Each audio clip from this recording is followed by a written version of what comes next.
은혜 받으실 하나님의 말씀은 말라기 3장 7절에서 10절입니다. 만군의 여호와가 이르노라. 너희 열조의 날로부터 너희가 나의 규례를 떠나 지키지 아니하였도다. 그런즉 내게로 돌아오라. 그리하면 나도 너희에게로 돌아가리라 하였더니 너희가 이르기를 우리가 어떻게 하여야 돌아가리이까 하도다. 사람이 어찌 하나님의 것을 도적질하겠느냐. 그러나 너희는 나의 것을 도적질하고도 말하기를 우리가 어떻게 주의 것을 도적질하였나이까 하도다. 이는 곧 11조와 헌물이라. 너희 곧 온 나라가 나의 것을 도적질하였으므로 너희가 저주를 받았느니라.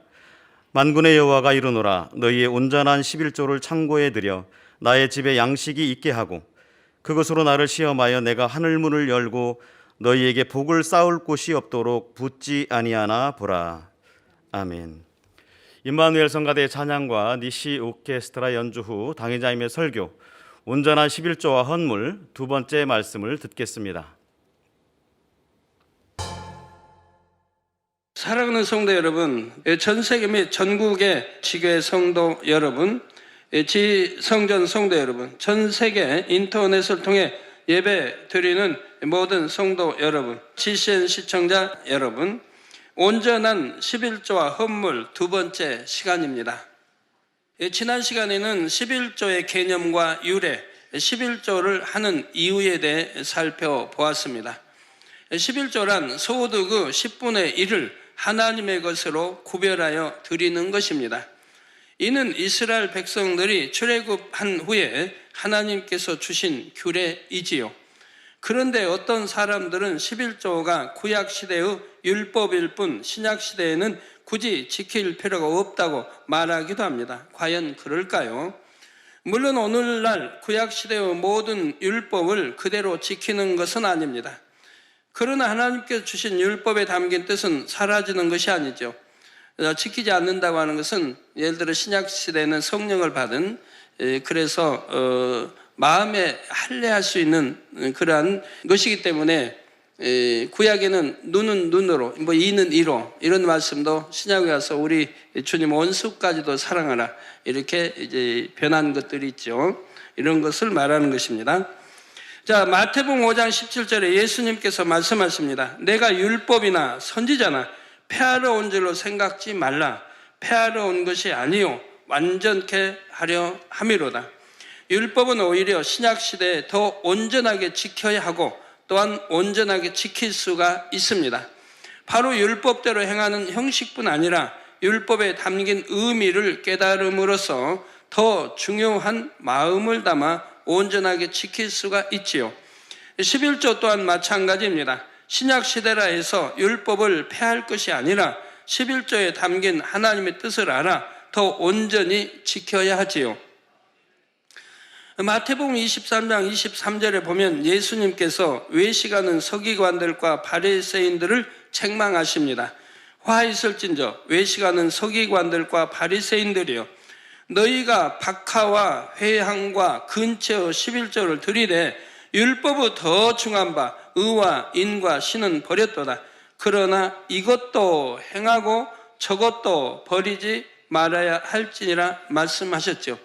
신약에서도 우리 예수님, 우리 주님도 분명히 11조를 하라고 말씀을 하고 있습니다. 저도 늘 여러분들이 말씀드리죠. 우리가 행함으로만 충성한다 해서 하나님이 기뻐하지 않습니다. 즉 더 중요한 것은 왜 인간 경작을 하나님이 하시는가를 알아서 마음의 할례를 해야 된다 이 말입니다.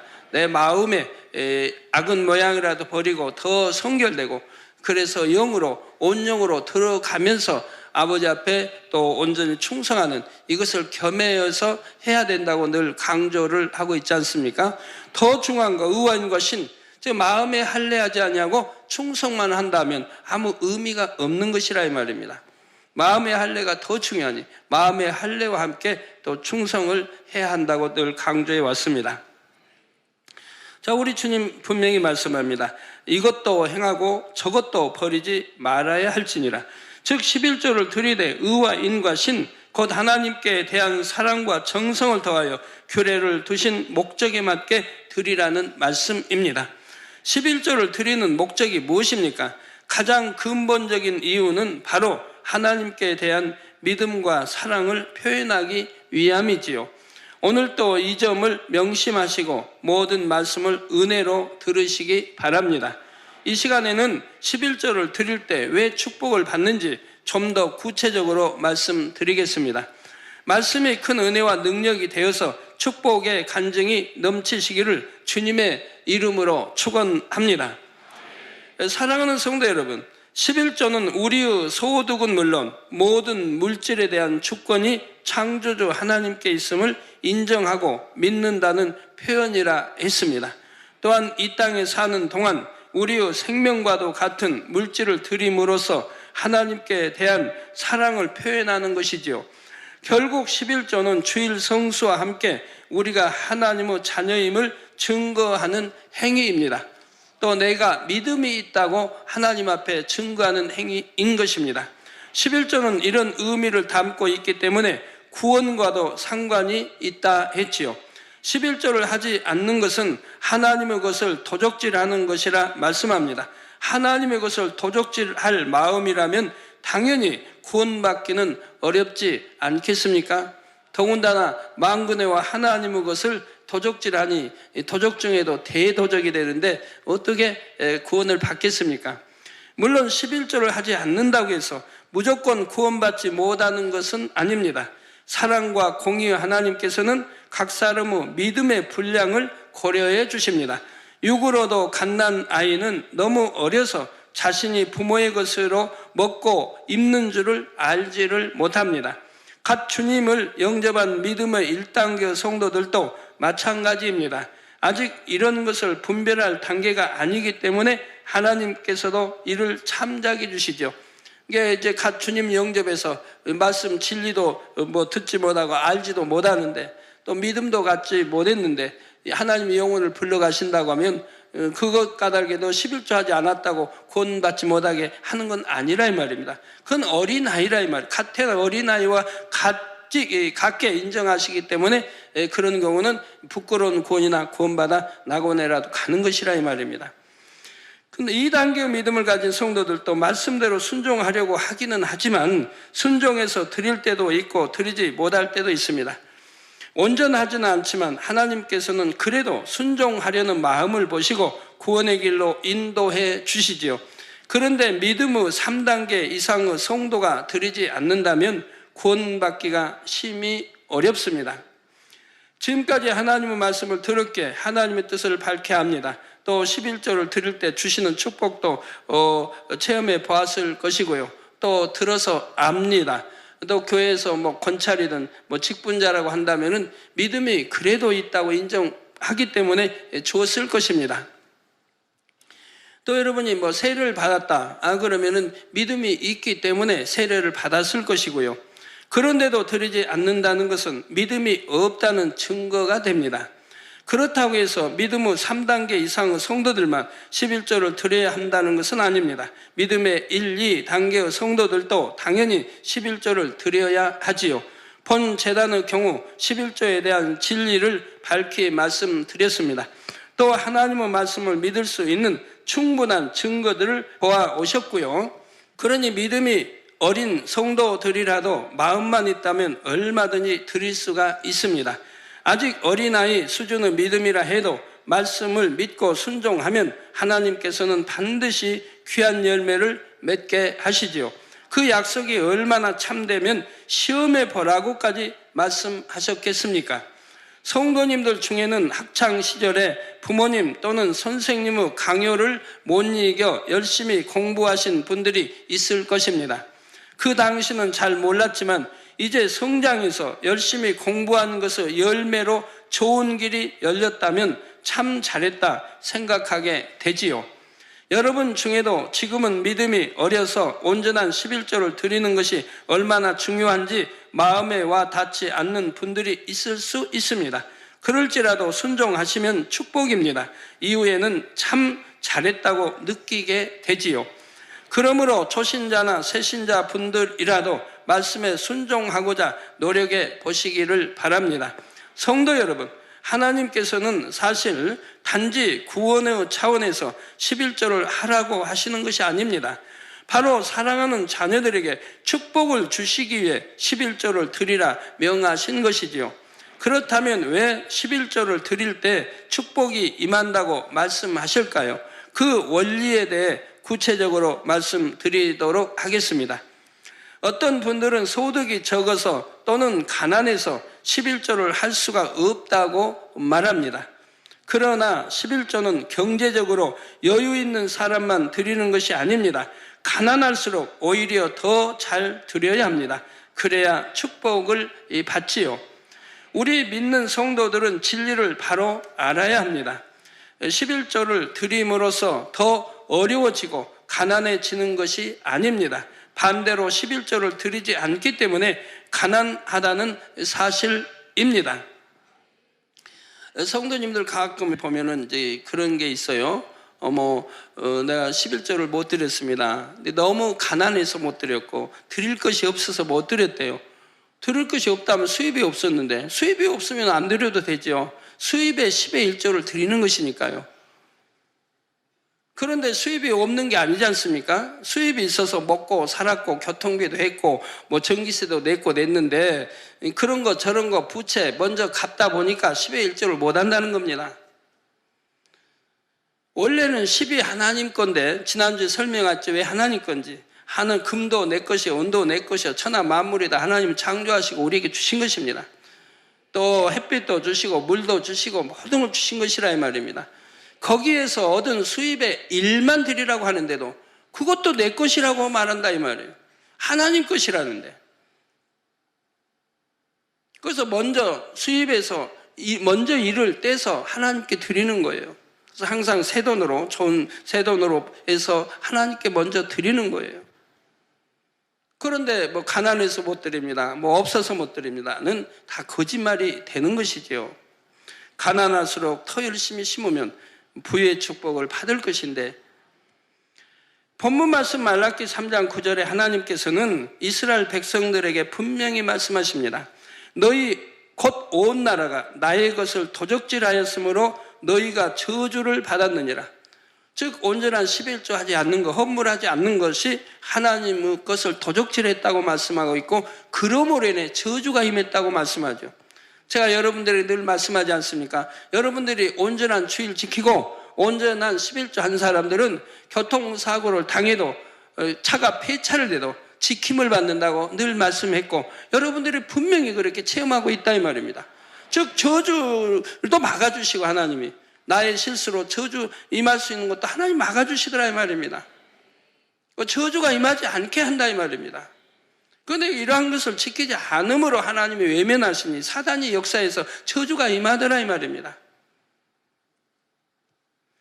이 말씀이 기록될 당시 이스라엘은 이방인의 침략으로 나라가 멸망했습니다.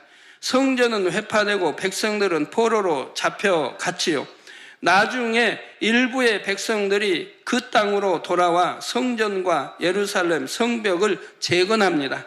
하지만 그들의 삶은 여전히 고달프고 불안했지요. 농사를 지어 풍작을 거둔다거나 상업이 융성한다거나 하는 것은 기대하기 어려운 상황이었고요.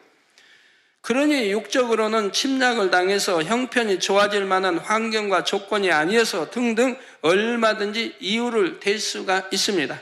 그러나 하나님께서는 이 모든 고난은 바로 이스라엘 온 나라가 하나님을 바르게 섬기지 않아서 임했다고 말씀합니다.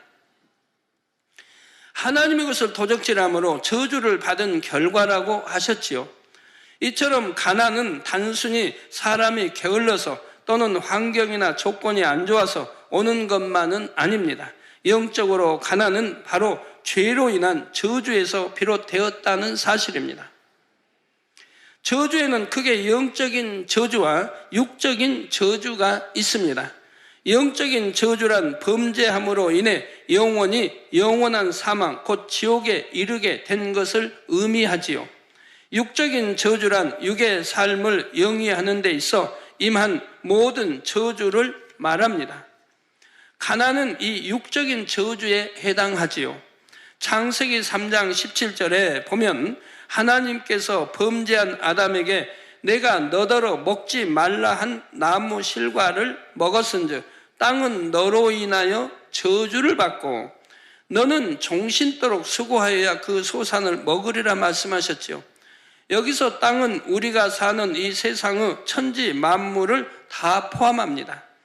만물의 영장인 아담이 저주를 받으니 그에게 속한 이 땅의 만물도 다 같이 저주를 받았습니다. 그래서 로마서 8장 22절에도 피조물이 다 이제까지 함께 탄식하며 함께 고통하는 것을 우리가 아나니 했죠. 전에는 저절로 풍성하게 맺힌 과실들을 그냥 따먹으면 되었습니다. 그러나 이제는 땅이 저주를 받아 가시와 엉겅퀴를 냅니다. 땀 흘려 수고하여야 그 소산을 먹을 수 있게 되었지요. 가난의 고통도 이때로부터 생겨났다는 사실입니다. 따라서 이 저주에서 속량되어야만 가난에서 벗어나 참된 부요를 누릴 수가 있지요. 11조를 드림으로써 이런 저주가 끊어지고 축복의 물꼬가 트이는 것입니다. 그러므로 나는 물질이 없어서 11조를 드릴 수 없다고 하는 것은 결코 믿음이 아니지요. 그렇다면 왜 11조를 드림으로 저주에서 벗어나게 될까요? 저주에서 속량 받으려면 우선 예수 그리스도를 구세주로 영접해야 합니다. 주님은 십자가를 지심으로 죄로 인한 저주를 속량해 주셨습니다. 즉 영원한 사망을 면하게 하셨지요. 이뿐만 아니라 육적인 저주 곧 가난도 대속해 주셨습니다. 고린도후서 8장 9절에 보면 우리 주 예수 그리스도의 은혜를 너희가 알거니와, 즉 우리 주 예수 그리스도 은혜가 지금 뭘 말하고 있습니까? 부요하신 자로서, 우리 주님은 부요하신 자로서 너희를, 즉 우리를 위하여 가난하게 되심은 그의 가난함을 인하여, 주 예수의 가난함을 인하여 너희로 부요케 하려 하심이라 말씀합니다. 즉 천하 만물이 다 금도 내 것이 은도 내 것이 아버지 것입니다. 또 천하 만물 외에도 2, 3, 4 하늘 다 아버지 것입니다. 그런데 이 아버지, 만군의 하나님 아버지의 독생하신 아들이니 아버지 것이 아들 것이고 아들 것이 아버지 것입니다. 얼마나 부유하신 분입니까? 또 수많은 천군 천사를 부릴 수 있고 수종 들고요. 이렇게 부유하신 자로서 우리를 위해서 가난하게 되셨다 이 말입니다.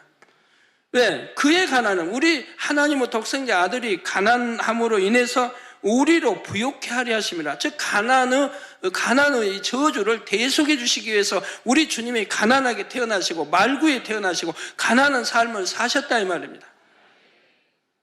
때로는 주무실 곳도 없었고 먹을 양식이 떨어질 새도 있었고 이 가난한 길을 가셨다 이 말이에요. 이 부유하신 분으로 말씀 한마디면 오병이의 기적도 베푸실 수 있는 분이지만 그리하지 않냐고 이 가난의 길을, 우리의 가난을 대속해 주시기 위해서 이렇게 가신 것이라 이 말입니다. 그래서 하나님 믿는 자녀들은 가난해서는 아니 된다고 제가 말씀하는 거예요. 예수님께서는 육적인 저주를 대속해 주시기 위해 짐승을 우리에서 나시고 일생 동안 가난한 길을 가셨지요. 그러므로 예수 그리스도를 영접하면 영육간의 저주에서 노임받게 됩니다. 주님을 영접한 다음에는 하나님의 규례를 열심히 지켜나가야 합니다. 그럴 때라야 그 저주에서 온전히 노임받을 수가 있지요. 본문 말씀 말라기 3장 7절 전반절에 보면 하나님께서는 너희 열조의 날로부터 너희가 나의 규례를 떠나 지키지 아니하였도다. 그런즉 내게로 돌아오라. 그리하면 나도 너희에게로 돌아가리라 말씀하십니다. 즉 하나님께 돌아오라. 그럼 나도 너희에게 돌아가겠다. 저 여러분들 하나님 앞에, 우리 주님 앞에 돌아가 보십시오. 그 주님도 여러분 반갑게 맞이할 것이고 내 사랑하는 아들아 딸아 말씀하시지 않겠습니까? 그러면 무엇이 아니 될 것이 있겠습니까? 아니 될 것도 되고 될 건 더 잘 되는 것이죠. 아이고 나는 주님 앞에 돌아와서 이렇게 예배 드리고 있는데요. 우리 하나님은 형식을 말씀하는 게 아닙니다. 내 마음과 정성을 다해 정령이 하나님을 사랑하고 주님을 사랑하고 하나님의 성전 교회를 사랑하고 죄종들을 장로님들을 다 사랑하고 사랑하기 때문에 하나님 나라를 위해서 기도하는 것이고 사랑하기 때문에 하나님께 예물도 드리는 것이고 말씀대로 사는 것이라 이 말입니다. 하나님 계명 지켜 말씀대로 사는 것, 이것이 우리가 하나님 앞에 돌아간 것이고 그런 자녀들에게 하나님도 함께 하시겠다고 말씀하시는 것이라 이 말입니다. 교회 와서 예배 드리는 거 여러분 마음을 드려야 되는데 몸만 와서 드리는 게 무슨 소용이 있냐 이 말입니다. 몸과 마음이 함께 드려져야죠. 첫째는 마음으로 하나님을 섬기고 사랑하고 섬기고 드려져야죠. 그런데 마음은 딴 데가 있고 사랑치다 딴 데가 있고 그리고 몸만 와서 앉아있다고 한다면 하나님께 돌아왔다고 할 수가 없는 것이지요. 정령이 하나님에 돌아왔다면 하나님 말씀대로 빛 가운데 살아가게 되는 것입니다. 그리고 그 규례 중에서도 온전한 11조와 헌물을 드릴 것을 명하시지요. 온전한 11조와 헌물을 드리는 행함으로 물질의 주권이 하나님께 있음을 인정해 드릴 때 우리는 육적인 저주에서 풀려나게 됩니다. 성경에 이런 말씀이 있기 때문에 저도 초신자 때부터 희망을 가지고 기쁘게 감사하게 신앙생활할 수가 있었어요. 이런 말씀들이 축복의 말씀들이 없었다면 그냥 교회나 왔다 갔다 하고 신앙생활을 했을 텐데 이런 축복의 말씀들이 있기 때문에 얼마나 행복한지 몰랐어요. 온전한 11조를 드리면 하늘 문을 열어 하늘의 창고 열어 너희 창고가 차고 넘치게 주시겠다. 얼마나 축복입니까? 그러니 어떻게 하나님 앞에 11조 안 드리겠습니까? 바로 이 말씀을 내가 듣는 순간에 첫 부흥성회 때 부흥 강사의 말씀을 듣는 순간에 그때부터 11조를 온전히 하기 시작을 했죠. 저는 좀 선한 쪽에 욕심은 많은가 봐요. 그래서 저는 11조가 아니라 10의 2조, 10의 3조 항상 드려왔습니다. 어떤 데는 10의 4조도 드리고 세계적인 미국의 세계적인 어떤 부자는 10의 8조를 드린다고 하죠. 저는 그렇게는 못 드려왔지만은 10의 3조, 4조는 항상 드려왔습니다.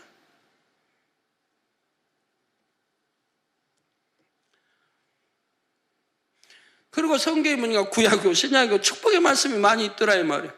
심은 대로 거두고 많이 심으면 많이 거두고 적게 심으면 소입이 있게. 그러니까 어떻게 해요?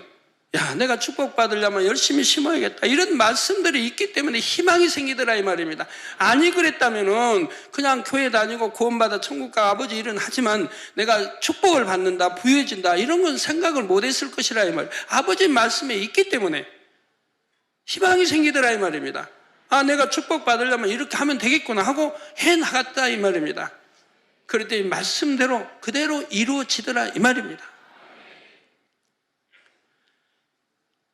자, 이처럼 저주에서 속량되고 개인의 공의에 맞게 육적인 조건도 충족되면 하나님께서 주시는 축복을 체험할 수가 있습니다. 더 이상 원수마귀 사단이 송사하지 못하고 공의에 맞게 축복받을 씨앗을 심었으므로 그 열매를 거두게 되지요. 반대로 11조를 드리지 않고 하나님의 것을 도적질할 때에는 여전히 저주 가운데 매여 있게 됩니다. 물론 하나님을 믿지 않는 세상 사람들 중에도 부유한 사람들이 있습니다. 성실해서 능력이 있어서 조건이 맞아서 큰 부를 축적한 사람들이 있지요. 그러나 이것은 진정한 축복이라 말할 수가 없습니다. 이 부유함은 언제 사라질지 알 수 없는 불완전한 것입니다. 또 어떤 이들은 경제적으로 여유는 있지만 여유는 있는데 질병, 사고, 가정 불화, 자살, 자녀들 여러 문제들로 불행하지 않습니까? 이것을 어찌 진정한 축복이라 할 수 있겠습니까? 무엇보다도 그 영혼이 장차 지옥에 가게 되니 얼마나 안타까운 일인지요. 이 땅에서는 아무리 부여를 쌓았다 해도 아무리 땅에 금은 보화를 쌓았다 해도 그 영혼이 사는 천국에 가지 못하니 무슨 소용이 있는 것이냐 이 말입니다. 차라리 가난하게 살고 거지로 살지라도 하나님 믿고 그리고 천국 가는 것이 그것이 축복이라 성경은 말씀하고 있지 않습니까? 구원받지 못하고 죽은 사람들은 아래 등부에서 각자의 죄에 따라 형벌을 받습니다. 그 중에서 11조를 하지 않은 사람들은 가슴에 도적이라 표기된 명찰을 답니다.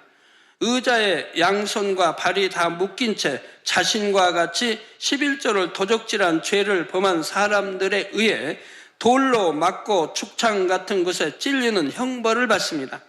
돌아가면서 서로 고문하고 고문당하지요.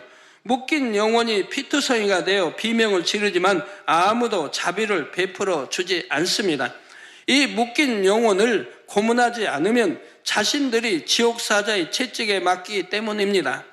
그러다가 대심판 후에는 훨씬 더 두려운 불과 유황못으로 들어가 세세토록 고통받아야 하고요. 11조 설교를 하면 마음에 부담을 갖는 분도 있고 간혹 물질을 강요한다고 오해하는 분들도 있습니다. 그러나 이런 참상을 알기에 저는 여러분의 목자로서 진리를 가르쳐 드릴 수밖에 없죠. 저는 여러분이 축복받기를 원합니다. 저도 축복받을 아무 가능성이 저에게는 보이지 않았어요. 7년 아프고 나서 무슨 희망이 있겠습니까? 그때는 이제 몸도 약했죠. 7년 아프고 났으니까 이제 회복 기간이라는 게 있는 것이고, 그 부채는 많아서 기도 원장 내가 벌어도 이자밖에 못 주는데 무슨 희망이 있어요? 무슨 뭐 그냥 지식이 많은 것도 아니고 뭐 가진 것도 없는데 희망이 전혀 보이지 않아요. 그러지만 하나님을 대하고 나니까, 하나님을 알고 성경 읽기 보니까 희망이 생기더라 이 말입니다. 모든 것이 절망에서 희망으로 바뀌더라 이 말입니다. 아, 나도 축복받을 수 있고 나도 이렇게 될 수가 있구나 하는 것이 믿음이 오기 때문에 이제 그렇게 행해 나가게 되는 것이지요. 그리고 저도 그렇게 해서 그렇게 축복받아온 사람이고, 우리 성도님도 순종해서 가는 사람들은 그렇게 축복받아가기 때문에, 또 이것은 하나님 말씀이고 참이기 때문에 여러분들에게 가르쳐 드리는 것이지 무슨 돈을 강조하고 하는 것 절대 아니라 이 말입니다. 저희 재단처럼 돈 강조하지 않은 재단도 교회도 별로 없을 겁니다. 저희는 여러분 11조 하라 하는 것도 몇 년에 한 번씩 설교합니다. 초신자도 있고 새로운 분들이 있기 때문에 그분들도 알고 축복받아 가야 되기 때문에, 그럴 때 몇 년에 한 번씩 설교를 한다 이 말입니다. 1년에 한 번 하는 것도 아니고 1년에 2번 하는 것도 아니고, 그 뭘 강요하는 거 아니고, 건축 예물 해도 장로님은 장로님이니까 얼마쯤 하세요, 또 부유하니까 더 하세요, 한 번도 해본 일이 없습니다. 전화로 좀 장로님 좀 헌금 좀 하세요, 뭐 좀 더 하세요, 해본 일 한 번도 없고요. 아무리 어려울 때, 교회가 어려울 때도 어느 누구에게도 헌금 좀 많이 하세요, 예물 좀 더 심으세요, 한 번도 해본 일이 없다 이 말이에요. 강요해본 일이 없다 이 말이에요. 오직 여러분들은 믿음으로 하도록 하나님 말씀을 축복받을 수 있도록 가르쳐 드렸지 강제로 한 적은 없다 이 말입니다. 자, 없는 중에도 모으고 모아서 많은 가정을 구제하는 이유가 무엇이겠습니까? 이런 참상을 알게 저는 여러분의 목자로서 진리를 가르쳐 드릴 수밖에 없고요. 여러분이 축복받기를 원하고요. 그래서 저도 모으고 모아서 많은 가정을 구제하는 이유가 무엇입니까? 어려운 성도님들을 보면 마음이 심히 안타깝기 때문입니다. 속히 믿음이 성장하여 축복을 받아 나가기를 소망하며 심는 것입니다. 저는 그 누구보다도 가난을 잘 압니다. 7년 동안 병상에 누워있는 동안 눈덩이처럼 불어나는 부채를 볼 때 어떤 희망도 보이지 않았습니다. 사랑하는 아내를 시장통에 보내고 딸들에게 좋은 것을 먹이지도 입히지도 못하는 가장의 심정을 어찌다 말로 할 수 있겠습니까? 주변에 손가락질만 받으며 못난 자식이라고 손가락질 받는데,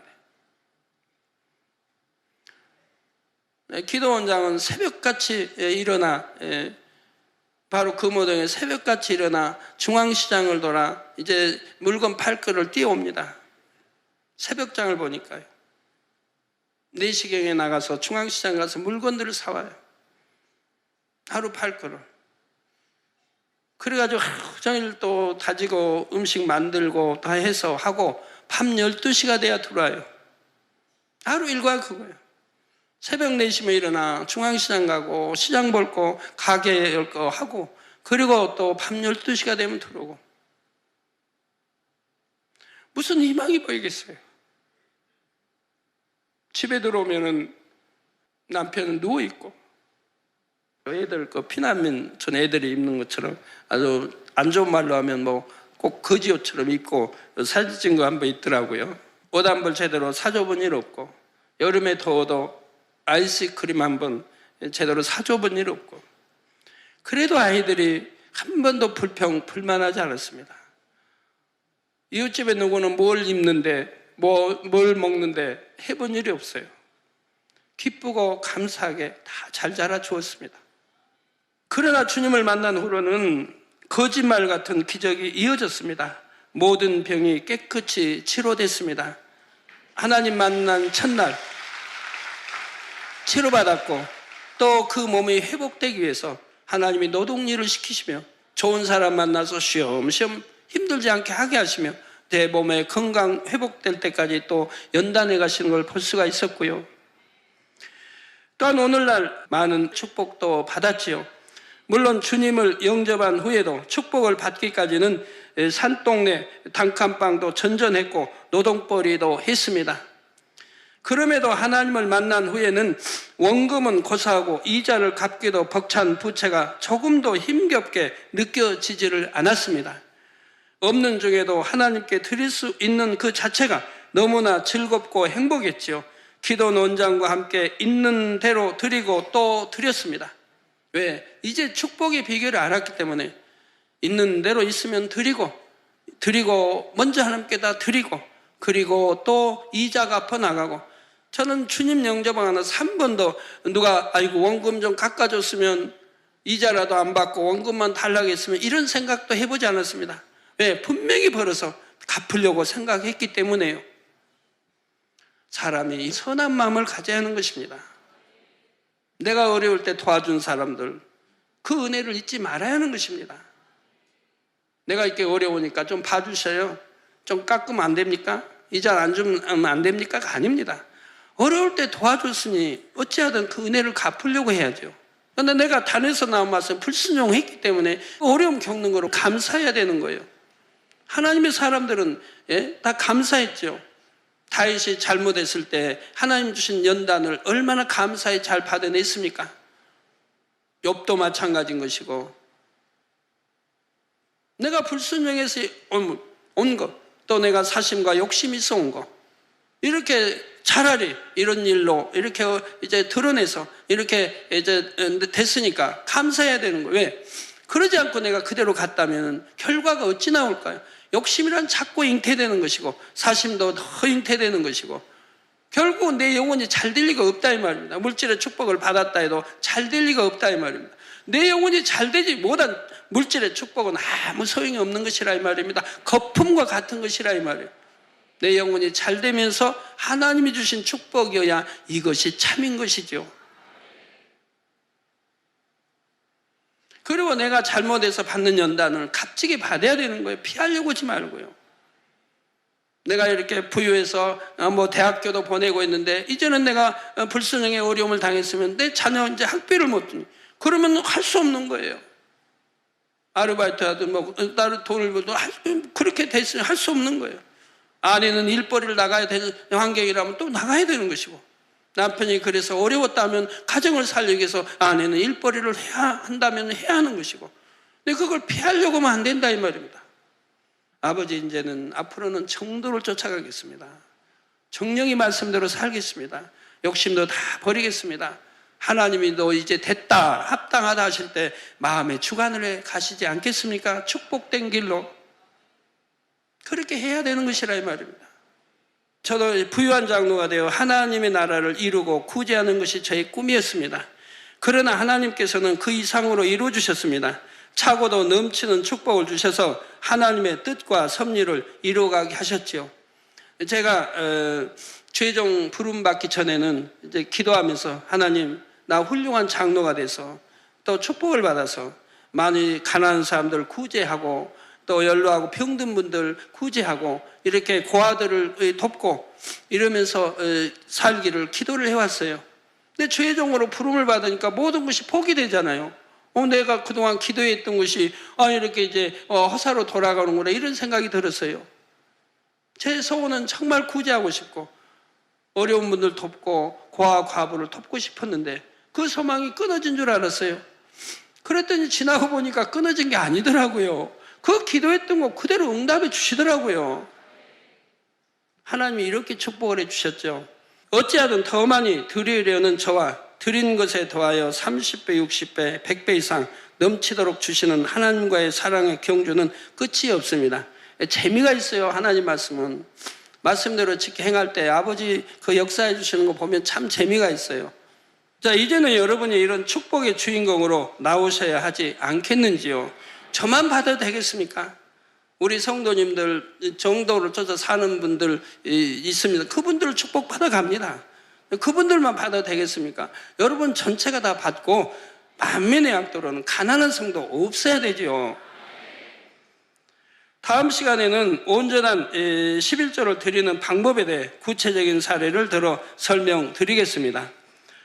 결론을 말씀드립니다. 사랑하는 성도 여러분, 날이 갈수록 사람들은 어렵다, 힘들다 말들 합니다. 주님 오시는 날이 가까울수록 세계 경제 상황은 이런 흐름 속에 간다 했지요.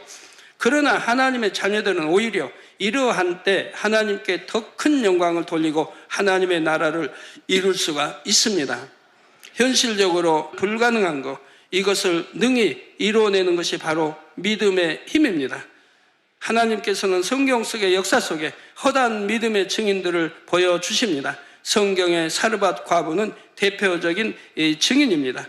아합 당시 이스라엘이 우상을 섬기고 하나님을 멀리함으로 인해 3년 반의 가뭄이 왔습니다.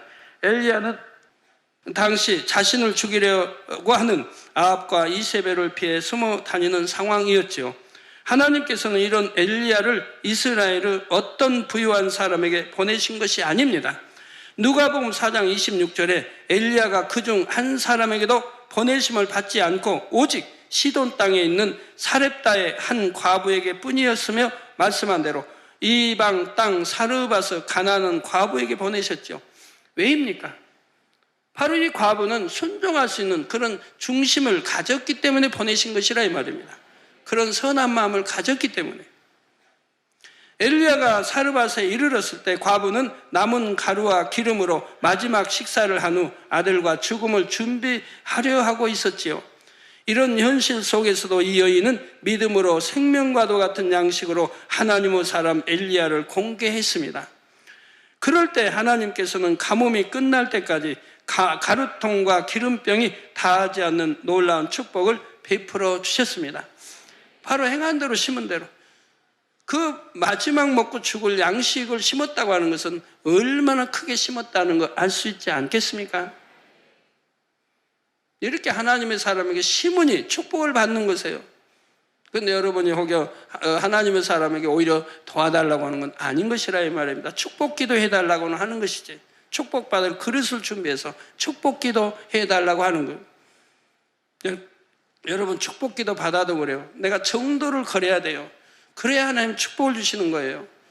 법을 어길 때 정도에서 어긋날 때는 공의에 의해서 하나님이 축복해 주시고 싶어도 주실 수가 없는 겁니다. 우리 성도님들 또한 이 여인과 같이 믿음으로 순종하여 하나님의 기쁨이 되시기를 바랍니다. 이 땅에서는 가루통과 기름병이 닿지 않는 축복을 받고 장차 천국에서는 하나님께서 주시는 영광을 세세토록 누리시기를 주님의 이름으로 축원합니다. 들으신 말씀 생각하면서 함께 기도하시겠습니다. 아버지 하나님, 11조는 하나님에 대한 믿음과 사랑의 표현이자 창조주 하나님의 물적 주권에 대한 인정의 의미라 하셨고, 뿐만 아니라 순종하는 이들에게는 가난의 저주를 벗게 하시고 공의에 따른 축복의 열매를 맺게 해주신다 약속해 주셨습니다.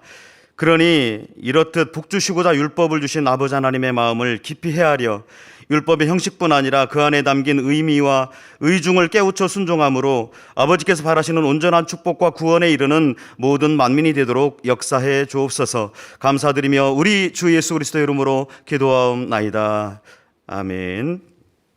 당자매 환자를 위한 기도를 받겠습니다. 아픈 곳이나 연약한 곳에 손을 얹고 기도받으시고, 아프지 않은 분들은 가슴에 손을 얹고 마음의 소원을 위해 믿음으로 기도받으시기 바랍니다.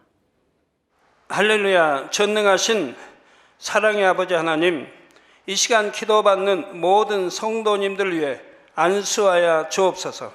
GCN과 인터넷과 화상을 통해 기도받는 지교회와 지성전, 그리고 전 세계 하나님의 자녀들 위에도 시공간을 초월하여 역사하여 주시기를 원합니다. 믿어지는 믿음을 주시고 부정적인 생각과 의심의 세력을 물리쳐 주옵시며, 모든 시험 환난도 물리쳐 주옵소서. 머리부터 발끝까지 오장육부 뼈 마디마디 온몸의 신경 조직 세포 등 아픈 곳마다 성령의 불로 태우시고 근본의 빛으로 역사하여 주옵소서. 예수 그리스도의 이름으로 명하노니 원수마귀 사단 모든 질병 균 연약함아 물러가라. 빛이여 임하라. 모든 불치 난치병도 성령의 불로 태워 깨끗게 하여 주옵소서. 말라리아를 비롯한 모든 풍토병도 물리쳐 주옵소서.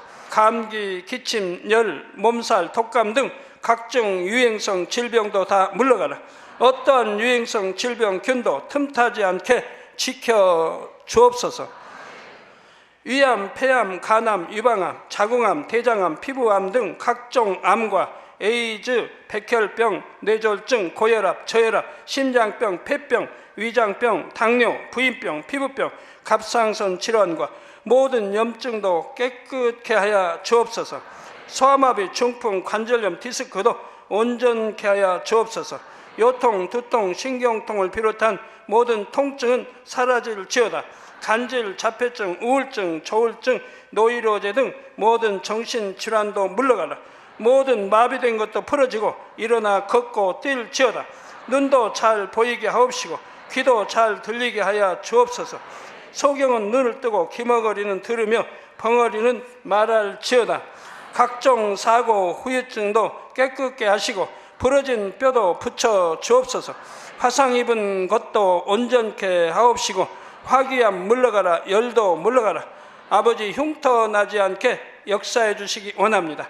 마약을 비롯하여 각종 약물과 독극물 중독도 깨끗함을 입을지어다. 죽은 신경과 세포가 살아나며 죽은 자도 살아나게 하여 주옵소서. 잉태의 축복도 주시기를 원합니다. 잉태의 축복을 받으라. 예수 그리스도의 이름으로 명하노니 원수마귀 사단아, 하늘 공중 곳에 잡은 악의 영들아 물러가라. 그의 사자들도 물러갈지니라. 이 땅의 악한 영, 더러운 영, 거짓되고 간사한 영, 의간질하고 미혹하는 모든 어둠들은 물러가라. 모든 흉악의 결박을 풀고 어둠아 물러가라. 빛이여 임하라. 아버지 하나님, 부르짖어 기도할 수 있는 능력을 주시고 죄를 버리고 성결될 수 있는 능력을 주옵소서. 영원히 잘됨같이 범사에 잘되게 하시고 가정의 복음화도 이루어 주시기를 원합니다. 한 주간도 모든 사고와 재앙으로부터 지켜주시고 불통이 없는 형통한 삶을 살 수 있도록 축복해 주옵소서. 성령의 불담으로 천군 천사와 주님의 불꽃 같은 눈동자로 모든 하나님의 자녀들과 가정, 일도, 사업들을 지켜주시기를 원합니다. 학생들에게 지혜와 명철을 더하시고 공부할 수 있는 뜨거운 마음과 열정도 더하여 주옵소서. 마음과 생각을 세상에 빼앗기지 않도록 지키시고 하나님을 뜨겁게 사랑하는 학생들로 축복하여 주옵소서. 하나님의 자녀들이 먹으나 마시나 입으나 무엇을 하든지 하나님 앞에 영광 돌리는 삶이 되게 축복하여 주시기를 원합니다. 나는 하나님을 만났노라, 체험했노라, 응답 받았노라, 축복 받았노라 간증하는 입술이 되게 역사하여 주옵소서. 아버지 하나님 감사합니다. 홀로 영광 받으옵소서. 우리 주 예수 그리스도의 이름으로 기도하옵나이다. 아멘.